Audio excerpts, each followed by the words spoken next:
Hello दोस्तों, नमस्कार। स्वागत है आप सभी का आपके अपने यूट्यूब चैनल में। आज 3 जुलाई को दोस्तों सीआरपीएफ ट्रेडमैन के तीनों ही शिफ्टों का पेपर समाप्त हो गया है। तीसरे शिफ्ट का एनालिसिस करेंगे। पहले 2 शिफ्ट के एनालिसिस मैं कर चुका हूं, वीडियो अपलोड है, जाके देख सकते हैं आप। 100% जो रियल सवाल आपसे पूछे गए थे तीसरे शिफ्ट में, वो क्वेश्चन डिस्कस करेंगे अपने वीडियो में। और पूरा वीडियो सभी देखेंगे क्योंकि बहुत सारे क्वेश्चन अब रिपीट होना शुरू हो चुके हैं। तो जिनका भी सीआरपीएफ ट्रेडमैन का आगे एग्ज़ाम होना है, पूरा एनालिसिस का वीडियो देखकर जाइए। आपके एग्ज़ाम में यही क्वेश्चन आएंगे इसी पैटर्न पर। वीडियो को लाइक और शेयर जरूर कर देना।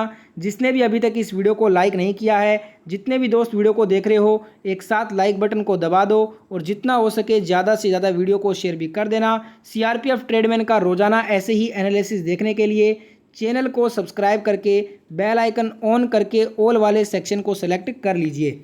फर्स्ट क्वेश्चन करते हैं। तीसरे शिफ्ट का पहला क्वेश्चन, प्रस्तावना में संप्रभुता, एकता और अखंडता, ये जो 3 शब्दों को जो है ना, किस संविधान संशोधन के द्वारा जोड़ा गया था?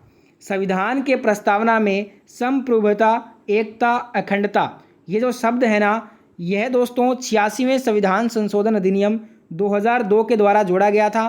तो राइट आंसर हो जाएगा 86वां संविधान संशोधन 2002। ठीक है, नेक्स्ट क्वेश्चन देख लेते हैं। अगला क्वेश्चन आपसे पूछा था, the grand old man of India किसे कहा जाता है? तो ये कहा जाता है दादा भाई नौरोजी को। दादा भाई नौरोजी आपका राइट आंसर होगा इस क्वेश्चन का। नेक्स्ट क्वेश्चन पूछा गया था आपसे, सौर मंदिर का निर्माण किस शैली में किया गया था? तो आपको बता दूं, जो सौर मंदिर है ना, इसका निर्माण द्रविड़ शैली में किया गया था। तो राइट आंसर इस क्वेश्चन का हो जाएगा द्रविड़ शैली। पल्लव वंश के नरसिंह वर्मन द्वितीय ने सौर मंदिर का निर्माण द्रविड़ शैली में करवाया था। अगला क्वेश्चन आया था करंट अफेयर से, 2021 में भारतीय कॉफ़ी का सबसे बड़ा जो आयातक जो देश था वो कौन था? 2021 में भारतीय कॉफ़ी का सबसे बड़ा जो आयातक जो देश था ना, वो यूएसए यानी कि यूनाइटेड स्टेट्स ऑफ अमेरिका, संयुक्त राज्य अमेरिका था। ठीक है, अगले क्वेश्चन में आपसे पूछा था, संगीत नाटक अकादमी की स्थापना कब की गई थी? तो आपको बता दूं, इसका आंसर हो जाएगा 1952। संगीत नाटक अकेडमी की स्थापना 31 मई 1952 को हुई थी। राइट आंसर होगा 31 मई 1952।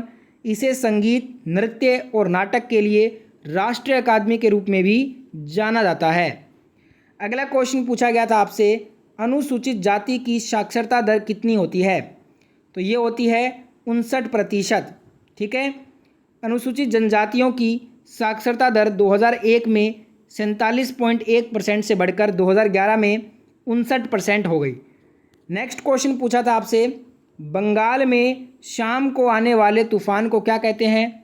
बंगाल में शाम को आने वाले तूफान को नॉर्वेस्टर कहा जाता है। तो नॉर्वेस्टर आपका राइट आंसर होगा। काल वैशाखी या बोर्डो ईसिला के नाम से भी इसे जाना जाता है। अगला क्वेश्चन आया था, कृष्ण देव राय का कार्यकाल क्या था? कृष्ण देव राय के कार्यकाल की बात करें तो 1509 से 1529 तक इनका कार्यकाल था। वह तुलु राजवंश के तीसरे सम्राट थे और उन्हें भारतीय इतिहास के सबसे महान नेताओं के रूप में माना जाता था। अगला क्वेश्चन पूछा गया था आपसे, मुंबई में गणेश उत्सव और शिव जयंती किसने शुरू किया? तो इसे शुरू किया बाल गंगाधर तिलक ने। राइट आंसर होगा बाल गंगाधर तिलक। गणपति उत्सव की शुरुआत 1893 में बाल गंगाधर तिलक ने की थी। अगले क्वेश्चन में पूछा है कि नामधारी आंदोलन कहाँ से शुरुआत इसकी की गई थी? तो अप्रैल 1857 में बैसाखी के दिन पंजाब के लुधियाना जिले के भेणी साहिब में कूका आंदोलन शुरू किया गया था। तो नामधोरी जो आंदोलन है ना, ये आपका अप्रैल 1857 में बैसाखी के दिन पंजाब के लुधियाना जिले के भेणी से शुरू की गई थी। अगला क्वेश्चन आया था कि मौद्रिक नीति किसके अंदर आता है? तो ये आरबीआई के अंदर आता है। भारतीय रिजर्व बैंक आपका राइट आंसर हो जाएगा। अगले क्वेश्चन में पूछा है कि भारत में मानसून की अवधि औसतन कितने दिन की होती है? भारत में मानसून की जो अवधि है ना, ये औसतन होती है 100 से 120 दिन।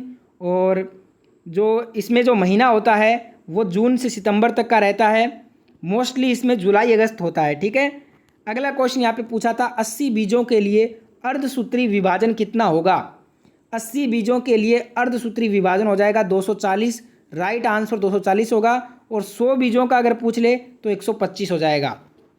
अगला क्वेश्चन यहाँ पे पूछा था ग्वालियर घराना की गायन शैली पूछी थी। देखिए ग्वालियर घराना की गायन जो शैली है वो हिंदुस्तानी शास्त्रीय संगीत है, तो राइट आंसर होगा हिंदुस्तानी शास्त्रीय संगीत। पर एक स्टूडेंट ने कहा है कमेंट करके कि ग्वालियर घराना किस गायकी के लिए जाना जाता था, इस टाइप से क्वेश्चन था और इन्होंने कहा है कि इनका जो आंसर है इसमें वो ख्याल गायकी है। तो आप बताना दोस्तों ख्याल गायकी ऑप्शन में था और क्वेश्चन यही था क्या, या फिर जो मैंने आपको यहाँ पे क्वेश्चन करवाया है ग्वालियर घराना की गायन शैली जो कि हिंदुस्तान शास्त्रीय संगीत है, ये क्वेश्चन था या फिर इन जो स्टूडेंट हैं इन्होंने भेजा है ये वाला क्वेश्चन था। नेक्स्ट क्वेश्चन यहाँ पे पूछा गया 1929 में बाल विवाह को रोकने के लिए कौन सी स्कीम चलाई गई थी, इस टाइप से कुछ क्वेश्चन था। एग्जैक्ट लैंग्वेज नहीं मिला इस क्वेश्चन का मुझे। बात करें दोस्तों बाल विवाह निषेध अधिनियम 1929 की, तो ये अधिनियम आया था 1929 में, बाल विवाह निषेध अधिनियम जिसको बोलते हैं।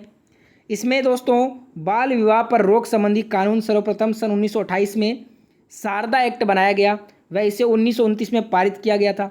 बालक से ऐसा व्यक्ति अभिप्रेत है जिसकी आयु यदि पुरुष है तो 21 वर्ष से कम व यदि नारी है तो 18 वर्ष से कम।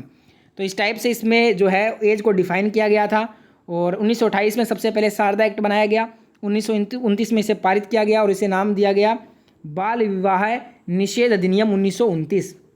नेक्स्ट यहाँ पे हिंदी का क्वेश्चन पूछा गया चंद्रमा का पर्यायवाची शब्द क्या होता है। बहुत सारे होते हैं, सारंग, कलानिधि, विधु, विवाकर, इंदु, शशि तथा शशांक, इसके अलावा भी बहुत सारे हैं। तो बताइएगा इसमें आपको क्या दिया गया था ऑप्शन। एक फूल का भी पूछा था, कुसुम, प्रसून, फूल के भी बहुत सारे होते हैं, सारे यहाँ पे हम नहीं लिख सकते पीडीएफ में, बहुत सारे होते हैं पर्यायवाची, बस आपको सभी अगर याद है तो आप इजीली इसको सॉल्व कर सकते थे। अगला क्वेश्चन यहाँ पे आया तो 2021 में गणित का पुरस्कार किसे दिया गया, तो प्रोफेसर चंद्रशेखर खरे को दिया गया, राइट आंसर होगा प्रोफेसर चंद्रशेखर खरे। और डॉक्टर राजेंद्र प्रसाद ने कला अकादमी पुरस्कार की शुरुआत कब की थी, तो भारत के प्रथम राष्ट्रपति डॉक्टर राजेंद्र प्रसाद ने 28 जनवरी 1953 को संसद भवन में आयोजित एक विशेष समारोह में इसका उद्घाटन किया था। एक क्वेश्चन यहाँ पे पूछा गया मानव विकास सूचकांक में जो विपरीत प्रभाव होता है उससे क्या होता है, तो उससे जो है वो शिशु जो मृत्यु दर है वो होगा, तो शिशु मृत्यु दर। एक क्वेश्चन यहाँ पे ये स्पष्ट नहीं मिला है, 2021 नया स्टार्टअप इनोवेशन, इस टाइप से कुछ क्वेश्चन था, देख लीजिएगा एक बार। और एक ख्याल कराना कितने प्रकार का होता है, ये 2 प्रकार का होता है, बताना ऑप्शन में 2 दिया था क्या। लास्ट में जो कुछ मैंने आपको क्वेश्चन करवाए हैं उनकी लैंग्वेज अच्छे से याद नहीं थी स्टूडेंट्स को, इसलिए अच्छे से आंसर भी मैं नहीं बता पाया लास्ट कुछ क्वेश्चन के। तो जिनको अच्छे से विकल्प याद है वो एक बार कन्फर्म कीजिए। लास्ट क्वेश्चन यहाँ पे देख लेते हैं, समाजवादी पंथ निरपेक्ष कब जोड़ा गया, तो ये 42वां संविधान संशोधन अधिनियम 1976 में जोड़ा गया था संविधान में। तो ये थे आज के सारे क्वेश्चन थर्ड शिफ्ट के। कुछ क्वेश्चन अगर छूट गए हैं तो उन्हें आप कमेंट में लिख दीजिएगा, उसका आंसर मैं आपको बता दूंगा। वीडियो पूरा देखने के लिए धन्यवाद। वीडियो को लाइक शेयर सब्सक्राइब के साथ एंड कीजिए। जय हिंद जय भारत।